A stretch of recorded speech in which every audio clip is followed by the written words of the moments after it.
Record.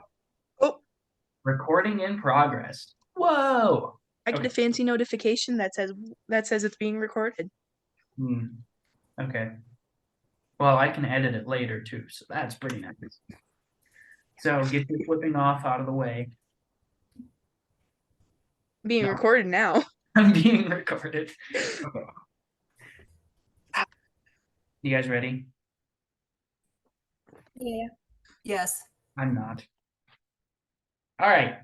So this is Alice Chalmers and Innovative History, research done by me. Okay, so first of all of you guys know why I chose Allis Chalmers. Obviously, this is me and Dad's pulling tractor. Yeah, so we've been an Allis Chalmers family forever. So for my teacher, this is why I chose this topic.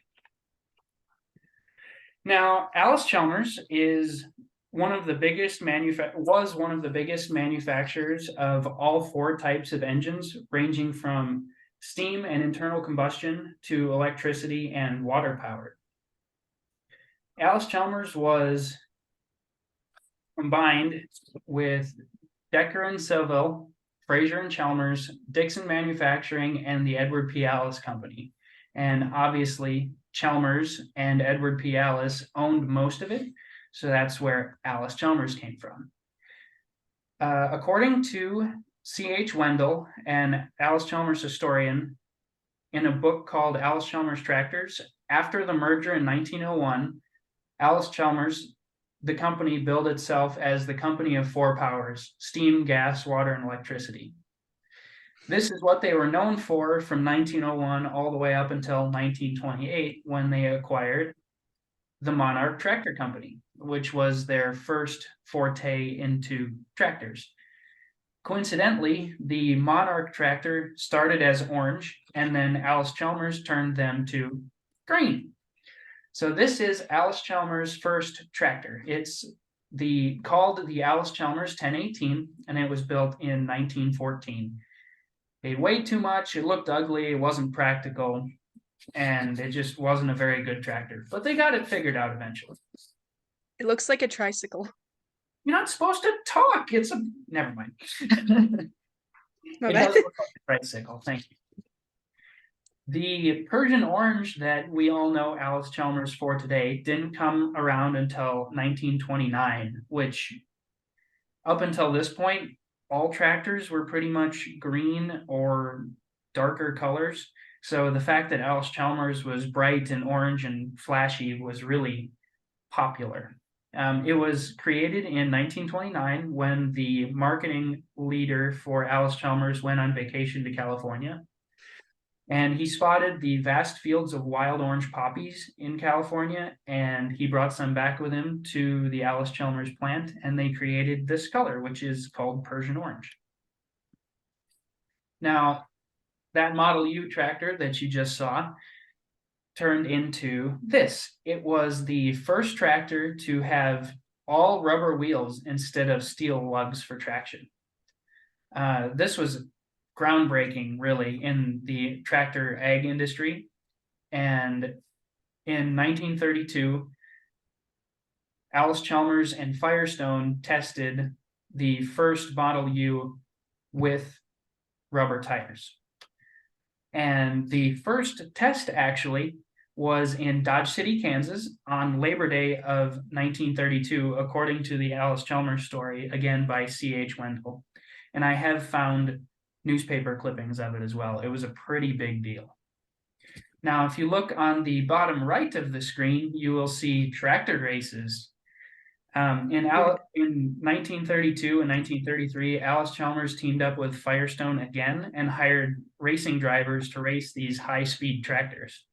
Barney Oldfield, who was a famous race car driver at the time, he competed in the Indy 500 along with other open wheel events, raced one of these tractors and got it to a speed of 64.28 miles an hour, which is flying on a tractor. And after this, by 1950, almost all tractors came standard with pneumatic tires. Now, beyond their tractors, Allis Chalmers made many improvements in other types of agriculture as well. They actually invented the round bale that we know and love today, kind of. They invented the round bales that you see on screen, which is called the roto baler, which are very small versions of round bales. They're like 40 and 50 pounds, so even my little sister Sarah could lift them.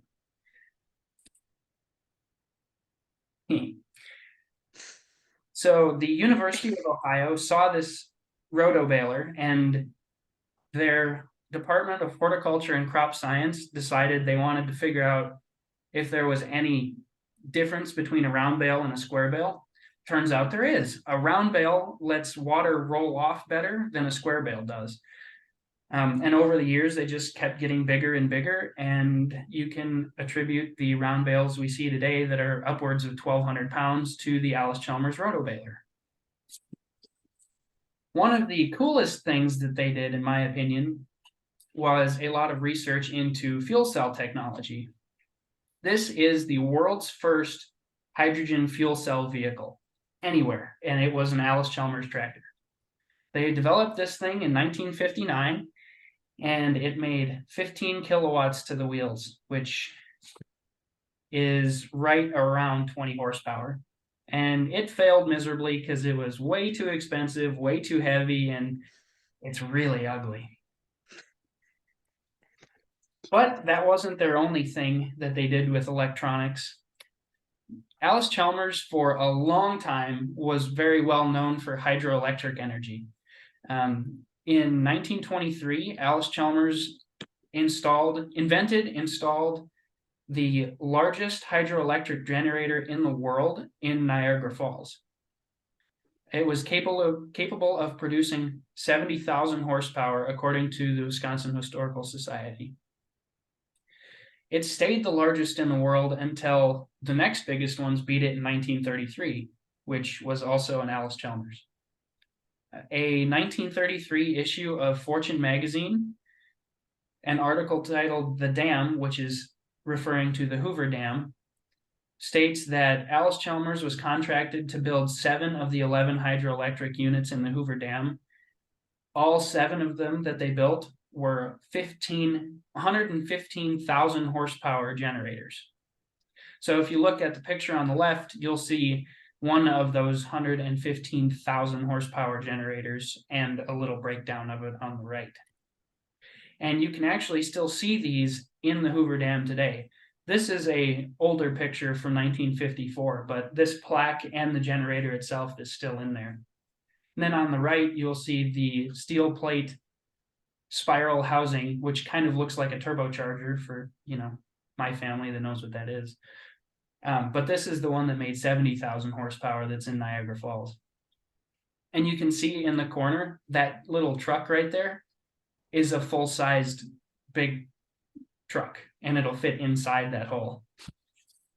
Now, what do we see of Allis Chalmers and Allis Chalmers Manufacturing, Allis Chalmers Electric? They're all gone today. So now we have AGCO, Challenger, and that's pretty much it. Allis Chalmers Electric sold in 2011, and their agricultural company was actually sold in 1984. So the electric and manufacturing part of it stayed around a lot longer than the tractors did. And although Allis Chalmers is mostly known for all of their tractors and implement things, they really did more for us as a country by their hydroelectric dams that they had all across the country. So the next time you look at an Allis Chalmers, I would encourage you to think about all of the stuff they did other than tractors too. Thank you.